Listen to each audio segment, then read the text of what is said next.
Most kings in history are remembered for their mighty conquests or their magnificent monuments.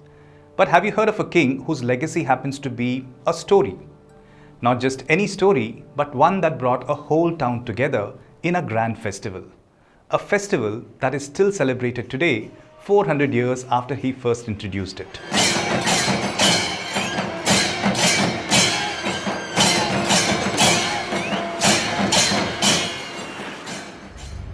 We are on a road trip across Tamil Nadu.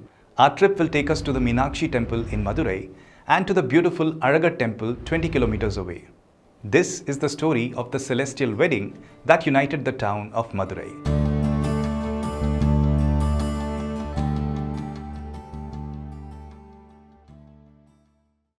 The ancient city of Madurai had once been the capital of the Pandyas, who ruled for at least 1500 years until the 14th century CE.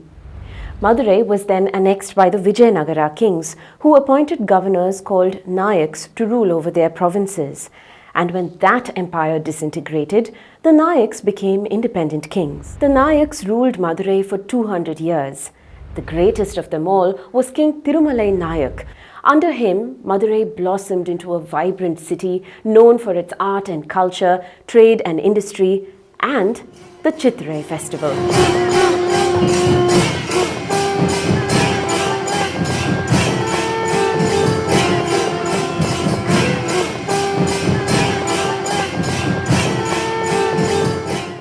For nearly every visitor to Madurai, the towering temple to Goddess Meenakshi, located in the heart of the old city, is a must-see. After all, Goddess Meenakshi is considered to be the queen of Madurai city. The Pandyas believed that they had descended from the gods, and according to their legends, Meenakshi was a Pandya princess. She is also believed to be an incarnation of goddess Parvati. And Lord Shiva, it is said, came down from the Himalayas all the way to Madurai as the handsome Sundareshwarar to marry her.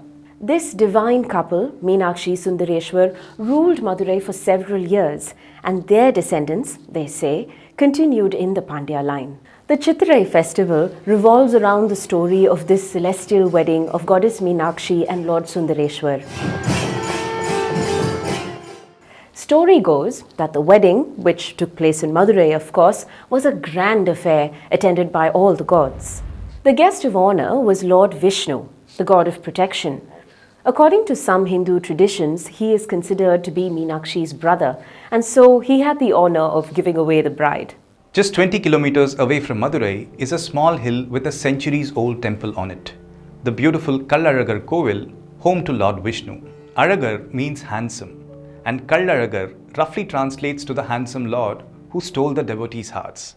Like most ancient South Indian temples, the origins of this temple are also clouded in mystery. But there is a mention of this shrine in ancient Tamil Sangam literature and also in the Tamil epic Silappatikaram.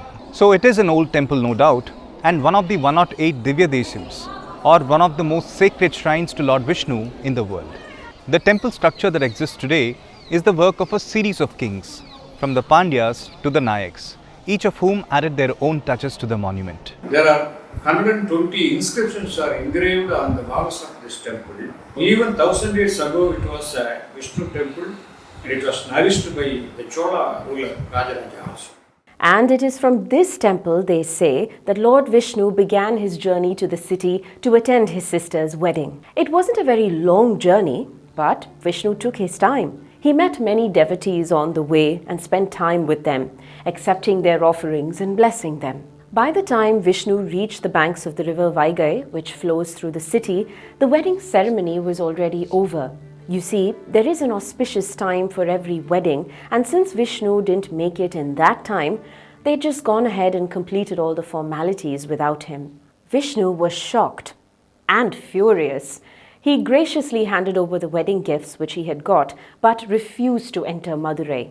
In a fine fit of fury, he turned around and headed right back to the Kallazhagar hills. This charming story of the celestial wedding is reenacted every year in Madurai.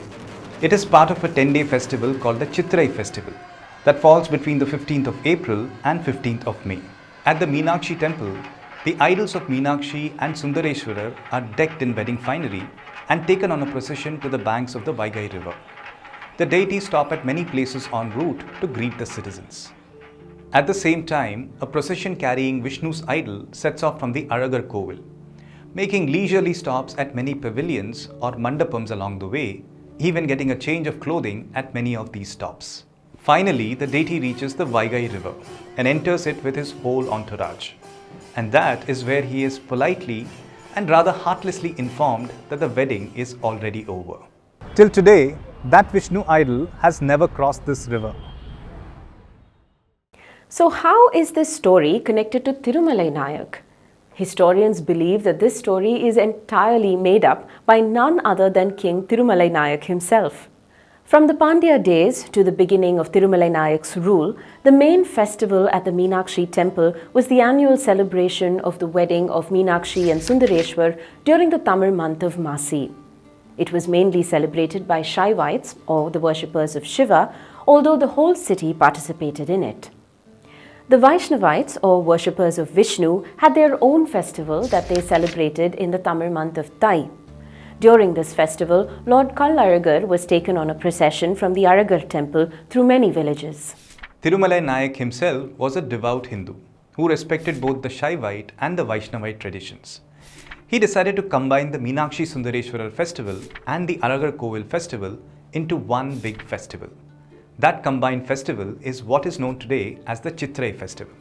He consulted scholars and used Hindu folklore to come up with a story that sounded credible. Vishnu was identified as Meenakshi's brother and assigned the all-important task of giving away the bride Meenakshi to Shiva. Why did the king do that? The main goal was economic. You see, both these festivals fell between January and March, the busy period of a farmer's calendar, and that affected agricultural productivity. Chithirai or Chaitra, the month when the combined festival is celebrated, is the slack period for agriculture.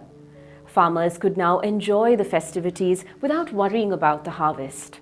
Earlier, one procession was entirely urban and the other rural. This combined festival ensured that all sections of the population met and mingled, bringing the people of his kingdom closer. It also helped that in one stroke, he made the two big Hindu gods part of one happy family by marriage, and so there was no cause for rivalry between their followers. The celebrations generated a lot of goodwill in Madurai and reinforced its image as a cultural center. To this day, the city watches in breathless anticipation every year as Vishnu, piqued by the insult, returns in a huff to his hilltop temple. And Madurai has been witness to this family feud for over 400 years. Many couples renew their wedding vows along with Shiva and Meenakshi. Tens of thousands of people come from neighboring villages to cheer on the newlyweds as they go in procession along the temple streets in huge colourful chariots. And the last day of the festival, when Vishnu reaches the river, is still a public holiday in Madurai even today. All thanks to an astute king who left such an indelible mark on the city and its incredible cultural heritage.